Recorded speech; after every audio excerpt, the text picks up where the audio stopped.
All right, welcome into Before Floor, an extension to Five on the Floor here on the Five Reasons Sports Network, sponsored as always by Biscayne Bay Brewing. Not only are they the official sponsors of the Five Reasons Sports Network and the Miami Marlins, they now have a cart at the arena. I am not at the arena tonight, neither is Alex. Took this one off, so we cannot be blamed if this is a loss tonight. It's not really the reason we took it off. We took it off because it's the Cavs. Anyway, they do have a cart at the arena, so you can definitely check that out if you want to. And they've got beer. I had their beer on the beach today. Really wasn't a beach day down here. Don't go to the beach when it's 72 degrees and windy in South Florida. It's not quite the experience that you want. Also sponsored by our friend Lynette over at Aggressive Insurance Agency. There's the phone number, 954-581-8800. Why wouldn't you want to work with a Heat fan?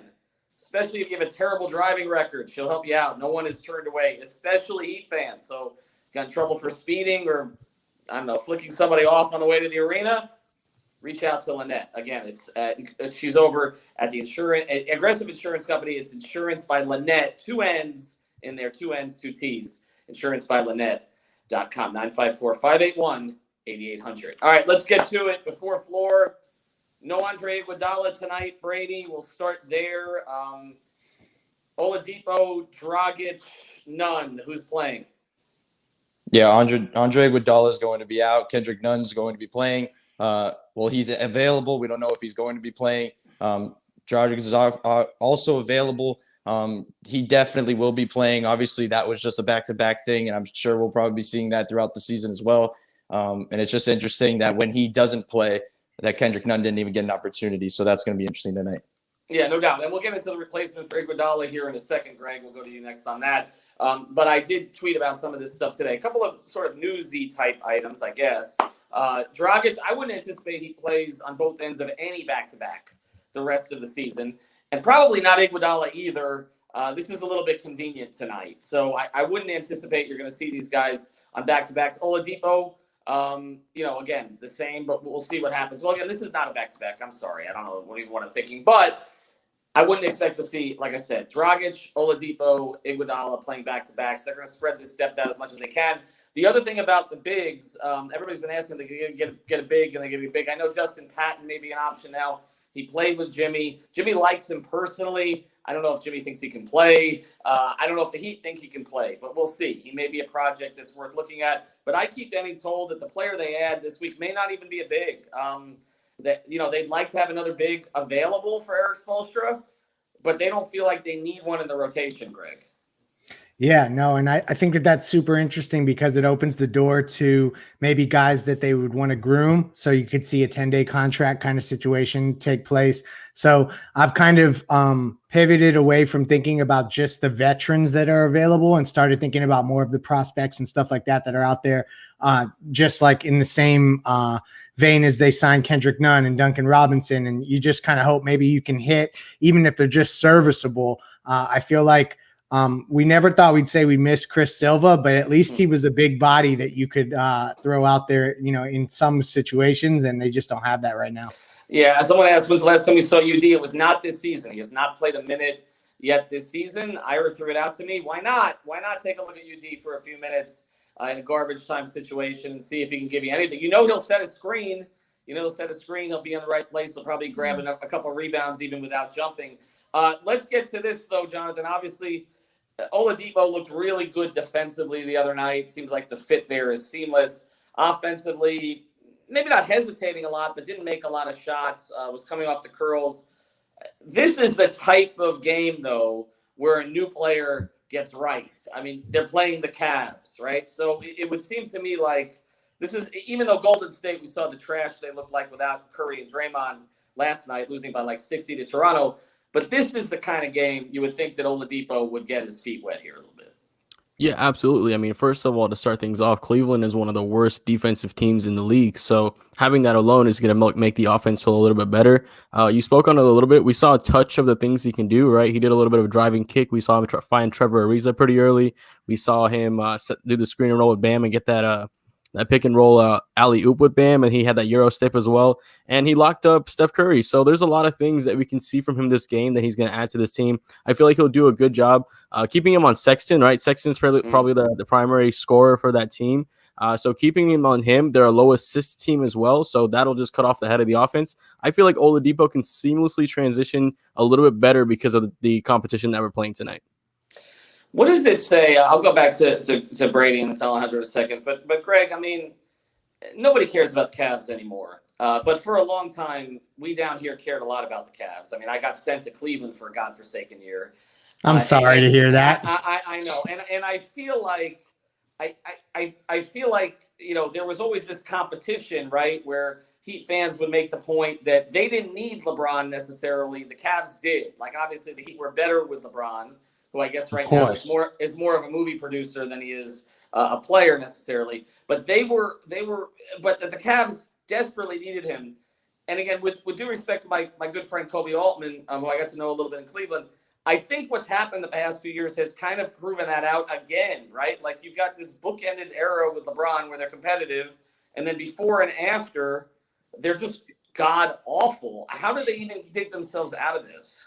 It's so beautiful, isn't it, though? Like, they're literally going to go through probably 5 or 6 rebuilds. And the Heat will have likely got back to the finals a couple more times throughout the mix of that. And I just think it's what we all were talking about. And I'm not going to spend a lot of time here, but I just think it's worth mentioning again that the minute LeBron left Cleveland, they've kind of crumbled, and that blueprint that he brought there was not a result of anything that Cleveland really did right, other than be a little bit shy of Akron. You know what I mean? So we'll always remember that. But you're right, like the pettiness towards Cleveland. Now it's kind of like they're just another team on the schedule in the month of April. You know what I mean? It feels like pity, not petty now, right? That's kind of where we're at. It's just correct. Pity, not petty. We should do a little hashtag with that. By the way, thank you for the Miami Heat for going with the Jim VP concept. And yes, it was Brendan Tobin's first. We always acknowledge Brendan. He's the one we like. But we do have a T-shirt, Jim VP, on our site now, which is in combination with the Heat versus Haters group. So if you want the Jim VP shirt, we got a Jim VP, a Bam VP. Maybe we'll do a Gabe VP. Let's get to that, though, because this question comes in, Brady. Does Spoelstra trust Vincent more than Nunn right now? What do you think? Honestly, I don't think so, because Spoelstra, out of anybody, I think trusts Nunn more than the average person. I do think the way they were going to turn things into a defensive game, the Oladipo acquisition, Trevor Ariza in the starting lineup, maybe they went that route because Gabe Vincent gives you a little bit more defensively at times. Even though there's foul trouble there, he just is physical. So I don't know really why. I think there could have been something with the injury, maybe a little bit more, that maybe they said, why not throw him in there? Why not let him rest in a game like that? But it is going to be interesting because this is a discussion we were waiting to have with Kendrick Nunn. Where does he fit in? Because you're going to go with Goran and Tyler first no matter what. So this becomes the interesting thing. And I think ultimately he's going to become the plug guy that we once talked about a while ago, that if something occurs, you can plug him in and trust him in a situation that he can get you offense when needed.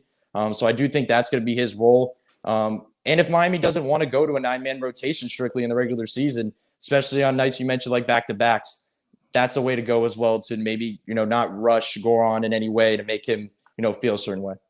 I do think it's going to be a 9-man rotation. I just think that it's not going to be the same 9 every night because we're going to see Iguodala, Dragic, and Oladipo all taking time off. And I would not be surprised once they feel fairly secure with seeding that we start to see Jimmy take some games off too on occasion. And to that point, there was some news around the NBA today, so I'll let you guys weigh in on this. Gordon Hayward, I know Stunner is going to be out for 4 weeks, and he was having a good year for Charlotte. They're already without LaMelo Ball. Let me ask you guys this question. Actually, I'll go around. I'll start with Jonathan. We'll go around the circle. Who is the Heat? We've seen Toronto crumbled other than last night, right? Indiana has crumbled, okay? Boston looks like trash. Unless, you're in Paul Pierce's hotel room. Give me the combination here. Sorry, Greg. Give me the opponent. I've only had 2 Biscayne Day Brews today. Sorry. Give me the opponent that is the toughest competition for the 4th seed right now. Who is it? Injured Charlotte, bruised up Boston, bruised ego Boston. Toronto and Indiana have faded. The Knicks can't score all of a sudden. Not all of a sudden, but it's gotten worse. Who is the biggest competition? I'll start there, Jonathan. Who is the biggest competition for the 4? I'm gonna take the Nate McMillan Hawks. I felt like they might have turned a corner, right? They have a good amount of talent on that team, and like you said, all the other teams you mentioned are wildly inconsistent. The Hawks, or the Hornets are injury riddled. The Celtics can't get it together. The Knicks can't score. I think the Hawks have the most potential of being that team that has turned it around, that can give us that run for the 4 seed. But outside of that, I don't see any other team that's really consistently going to be able to push that battle for us in the standings. Is it Atlanta or is it Boston, Greg? Atlanta is a good option. It's the only other option unless you're going Boston. For me, I'm just going to stick with Boston, even though I hate the Celtics, because part of me just feels like Tatum and Brown will figure something out, and they're going to end up going on some sort of streak where they win 6 or 7 or something like that. And that's all it takes to all of a sudden be in competition for the 4 seed. So I'm sticking with Boston, even though I don't like Boston, and I'm not picking New York. Ricky, if you hear me, I'm not picking him because you love him.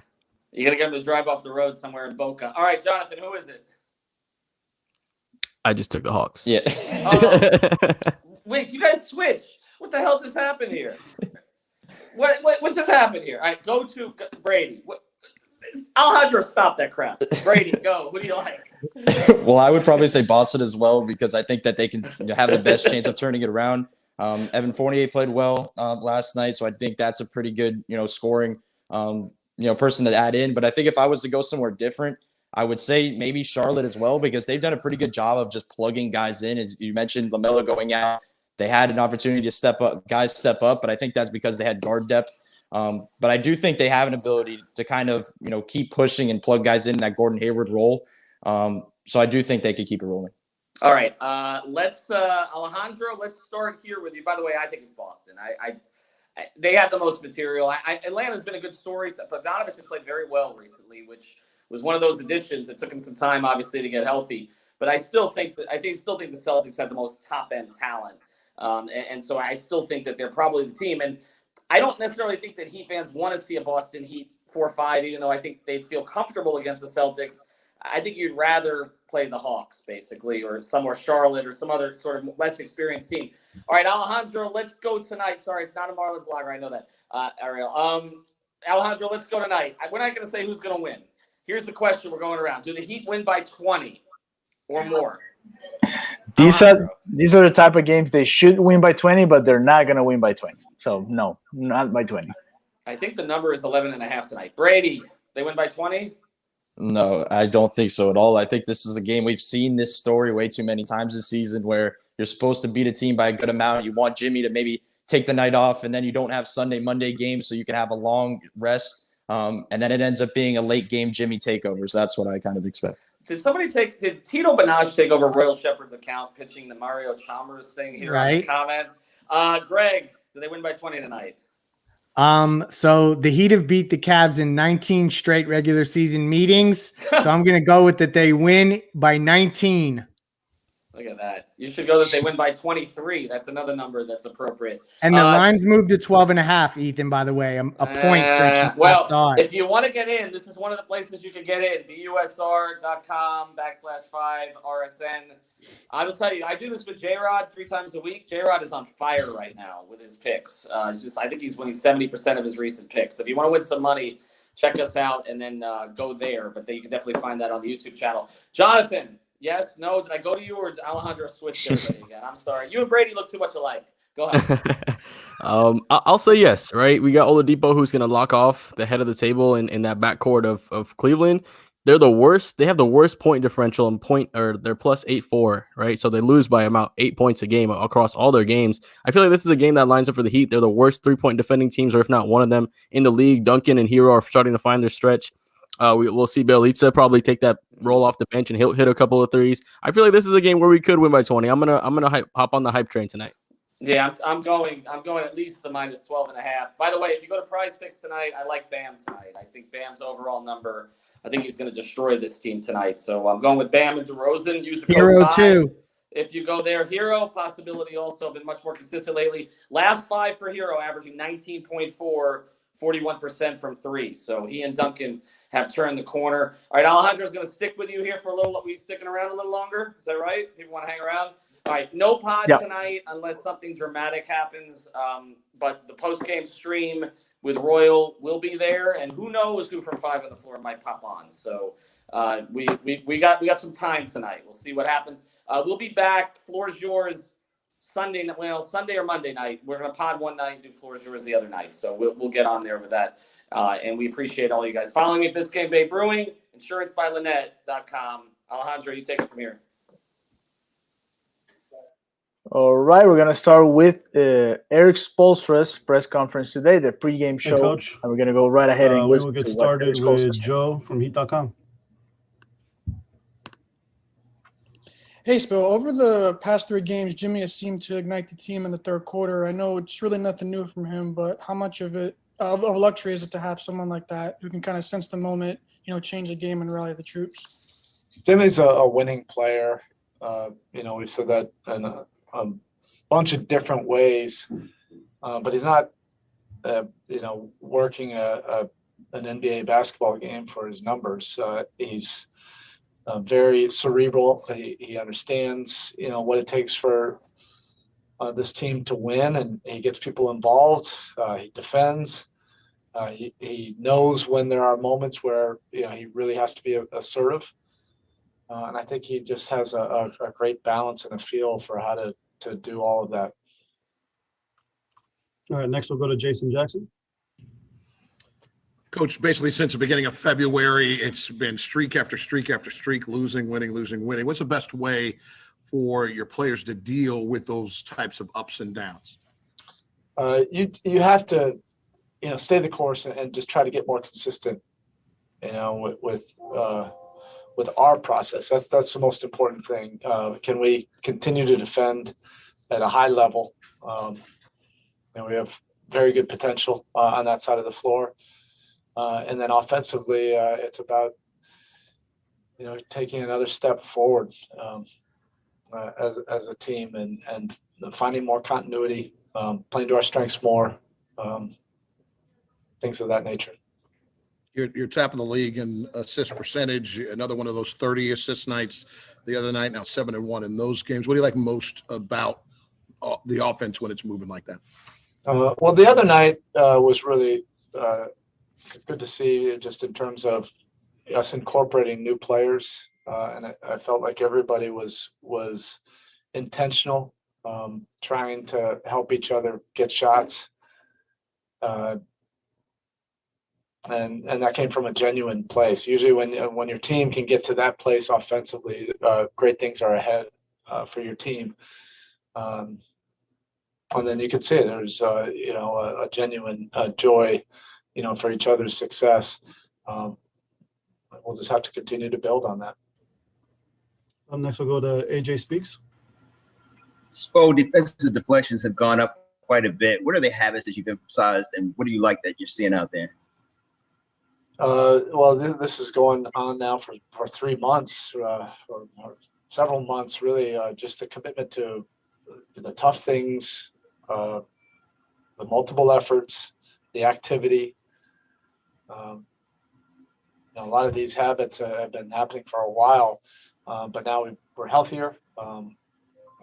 We've added some experienced, savvy defensive players and Trevor and Vic. So that adds to our speed and versatility. But it's the habits and preparation behind the scenes, I think, have been the biggest things. All right, Coach, that's it. Thank you. Okay, thanks. Right, that was Coach Spoelstra today before tonight's game against the Cavaliers. Now let's go ahead and listen to some of the guys after they won against the Golden State Warriors. Let's start with Bam Adebayo after that win, 116-109 against the Golden State Warriors. We'll get started here once we get some hands raised.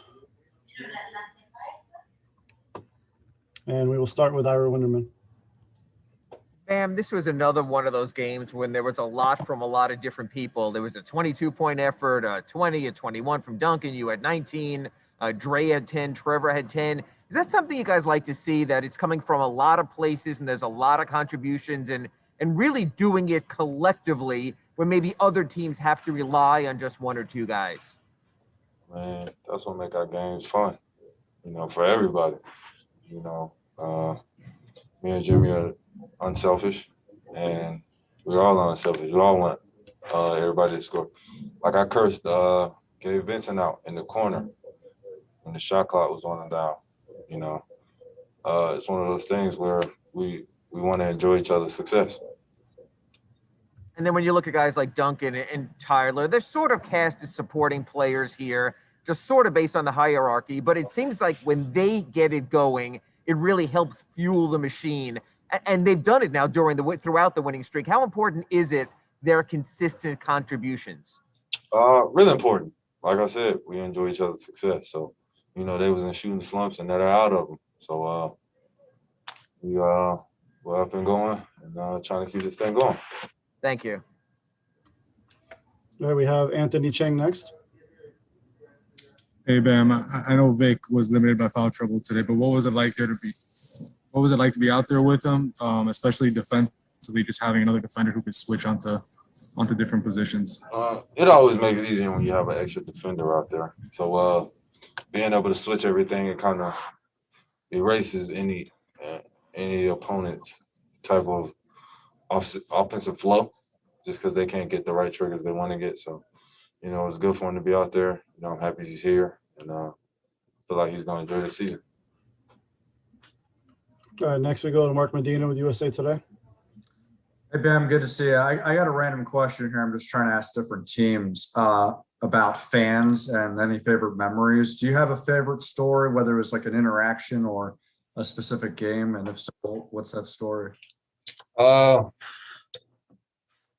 Well, I did this thing for a fan. She beat breast cancer twice. So I got a custom pair of shoes made for her. We was playing Cleveland. It was last year. We was playing Cleveland, and that's when we had the all pink jerseys. And she really liked flamingos. So like the shoe had her name and a bunch of flamingos on it. And that was the second time I had went 100% from the field and from the line in my career. And they were the shoes that she was at the game. So that's my fan moment. Next we go to Wes Lammy. What's up, Bam? Bam, obviously you guys were swarming on defense, forcing them into 27 turnovers there. But overall, what did it mean, obviously, just to see have that balance there, offensively and defensively? It just shows what we're capable of, man. Able to clamp down and also, score and have fun, honestly. I felt like we were sharing the ball really well tonight and we was getting stops. Next we go to Barry Jackson. Hi, Bam. What do you like about what Trevor has given you, and how have you enjoyed the experience so far playing alongside him? Trevor gives us another defender, obviously, and a three-point shooter. But the thing I like about Trevor, he's 17 years in, and he's still willing to buy into a system, and just give to the team. He's selfless, and he's a down to earth dude. And I've had a couple conversations with him, and he's moving on my rankings and teammates that I like. And how tough is it to win while incorporating new players? You all have obviously done that this week. I don't think it's that hard because we share the ball. We're unselfish, and we curse them out if they don't take shots. So you get adapted really quick to our type of offensive flow. We like to run, get out, sprint, and on the other end, we just ask you to give 100% effort and communicate. The plays, you can figure out the plays later, but being incorporated in this system, it's really easy to figure out things when we want you to be aggressive. We want you to have fun. We want you to share the ball. We want you to enjoy other people's success. And we want you to lock up. That's pretty simple formula when you get incorporated with us. Thanks. Next we'll go to Mark Haynes with Clutch Points. How's it going, man? Congrats on the win. it was a little chirping early in the game with you and Draymond. Just wanted to know how much respect do you have for him as a competitor? A lot, just because he's one of those dudes, man. He once you get him going, and he started talking, it doesn't stop. So I got great respect for the man. He's one of those guys. He does all the little things that help you win that don't show up in the textbook, the stat sheet, or until you watch the film. So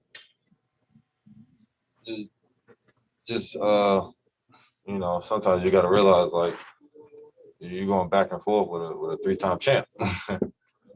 But I was just trying to get him out of his free throw routine.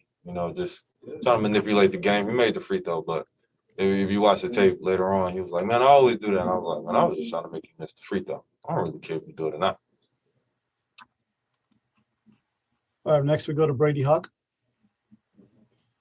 Hey, Ben, when you're placed in those lineups without Jimmy and Victor early in the fourth, do you feel you just had it going at that point in the game, or are you realizing, times in the fourth when to be aggressive, when not to be?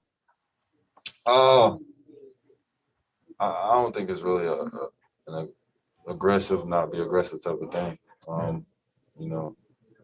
Coach always says whenever the ball is in my hands, I'm live. So, sometimes you got to look at the flow of the game. If Duncan hit 2 threes, I'm going to Duncan. If Tyler hit 2 threes, I'm going to Tyler. And, if I get a couple buckets and I get going, everybody tell me keep going. So it's kind of the flow of the game. Next we'll go to Cristo Saltas. Hello, Bam. Congratulations on the win. What did you see from Victor's debut tonight and what he brings on the court? And also, what did you change as a team in the last 3 games and especially in the fourth quarter's effort? Thing I seen in Vic tonight, he was hacking everybody. And I was like, "Hey, man, you got more fouls than points. Like, what we doing? We either we gonna foul or we gonna play." But just joking around with him. But the team in the fourth quarter, we've been really good on executing plays and getting stops. Thank you. All right, Bam. Thank you.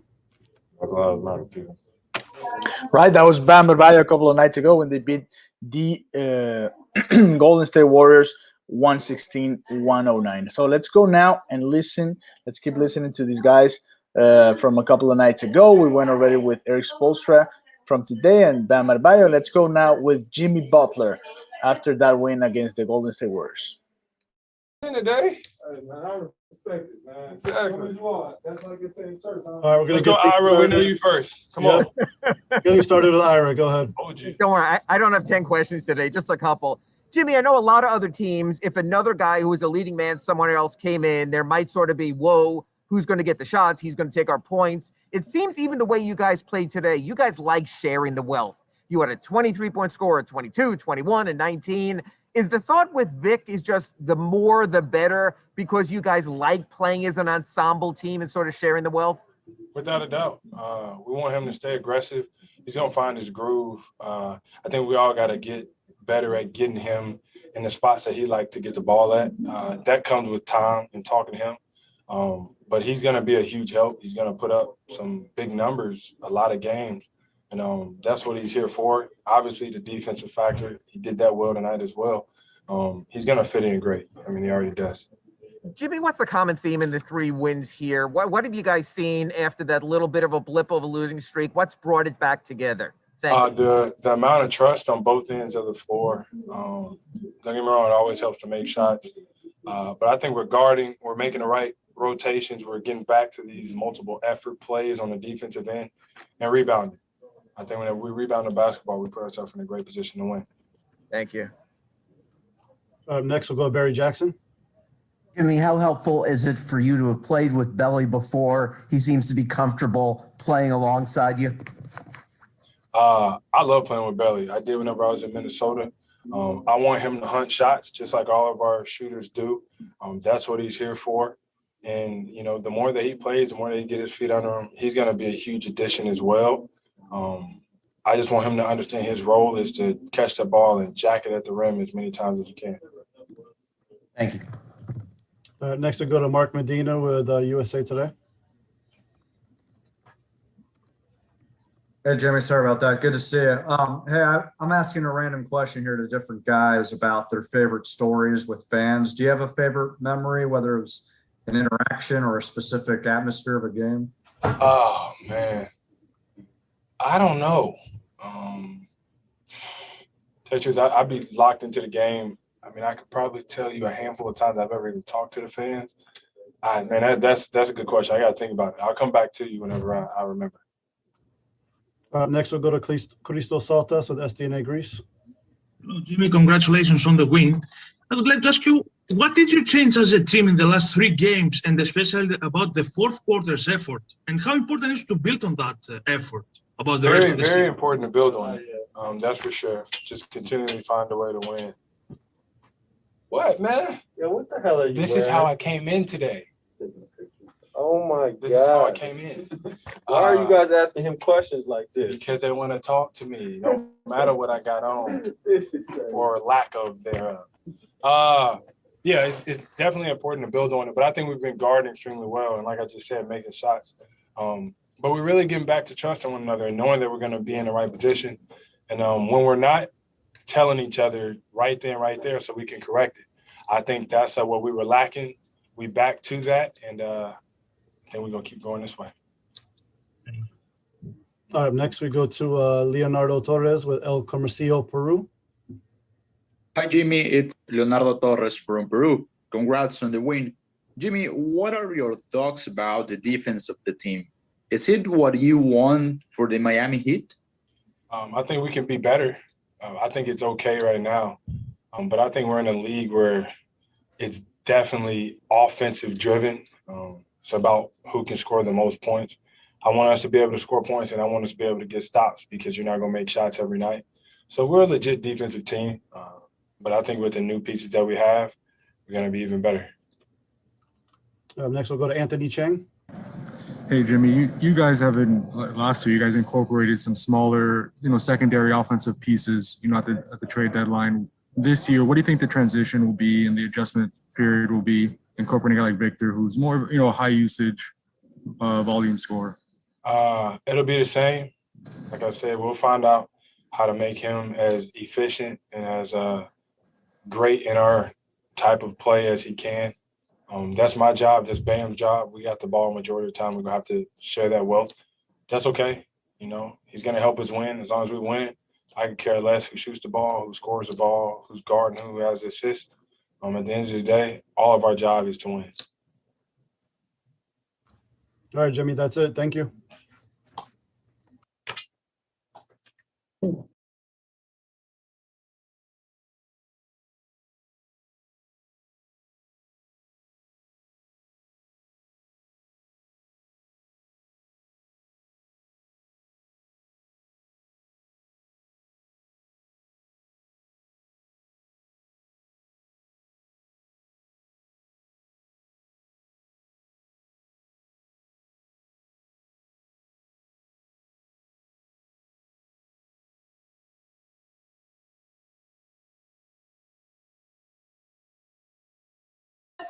So sorry about that. That was Jimmy Butler right there a couple of nights ago after they beat the Golden State Warriors. We do have the starting lineup for the Miami Heat tonight. It's gonna be a different one. We have Victor Oladipo this time. Victor Oladipo, Jimmy Butler, Duncan Robinson, Trevor Ariza, and Bam Adebayo. Victor Oladipo, Jimmy Butler, Duncan Robinson, Trevor Ariza, and Bam Adebayo. That's the starting 5 for the Miami Heat tonight against the Cleveland Cavaliers. That game should be starting here in about 25, 30 minutes, depending on whatever you are watching it. So let's go ahead and listen from Victor Oladipo from that same night after they beat. But to come in and see a team like this where everyone so wants to share the ball, I mean, you look at the box score today, you got a guy with 22, a guy with 21, a guy with 20, a guy with 19, a couple of 10-point guys. Does this sort of show just what kind of ensemble this team is that you're joining, and how, I guess, encouraging is it to know that there's a team that's more than willing to share the ball with anyone and everyone? Yeah, I mean, it speaks for itself. Even before I got here, the way the box score is, they've had similar games just like that. So It just shows what kind of character men we have, what kind of players we have on this roster, and I'm definitely glad to be a part of it. As I continue to get adjusted with everything, I think we could do something very, very special. What's it like to try to get going in your first game and make an impression, and all you keep doing is hearing whistles and Spo having to pull you out over and over? What was that sort of whirlwind of emotions like, wanting to do your best and the fouls working against you? Yeah, it was tough. I felt like a couple of whistles, were, could have gone either way, but, it is what it is. It's a part of the game. And unfortunately, it was kind of tough, having to sit down and then not being able to really find a rhythm. But, it's just the first game, things like that happen.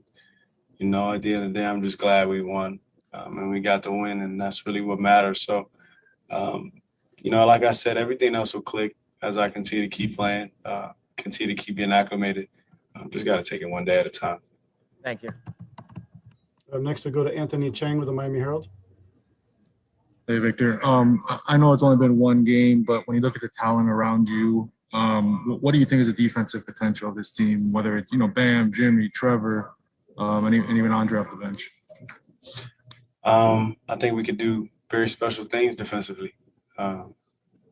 This was the first game, obviously, with my first game with them. But I think we have a lot of versatile guys who can guard multiple positions. And when you have that, special things happen defensively. So, like I said, it's not going to happen overnight. We got to continue to keep getting better, getting used to one another, getting acclimated to each other. But as long as we continue to keep playing hard, keep playing for one another, everything else will take care of itself. And you tonight, I know you had the one walkthrough before the game. What was it like with the play calls? Did you need any help from teammates, or did you have a pretty good grasp of everything? Yeah, I definitely needed some help. I only got a chance to walk through and watch a few clips on film, but they did a great job helping me. They were definitely very helpful. My teammates were very welcoming, and I'm glad to be a part of this organization with them. And the sky's the limit for us. Just got to continue to keep getting better. Next, we go to Brady Hawk with 5 Reasons Sports. Hey, Vic, just looking at your minutes with Duncan tonight, do you notice the spacing created with him on the floor, and how do you feel you can benefit in the offense next to him? Yeah, so it's a lot of room to navigate. A lot of room to make plays, a lot of room to roam and do a lot of effective things with a guy like that. We have a bunch of guys who can spread the floor, and that's huge. So, it was great playing with him. Obviously I got to get used to playing with him, everybody. But, this was just the first day. So there's plenty of room to improve, and I'm just going to keep getting better so I can help this team win. All right, Victor, that's it. Thank you. Thanks. All right, that was Victor Oladipo right after his first game with the Miami Heat a couple of nights ago when the Heat beat the Golden State Warriors 116-109. So what we're going to do, let's change cameras here because this one's not. So we're just gonna sign off here. Thank you very much for joining us in the pregame show, the 5 Reasons pregame show.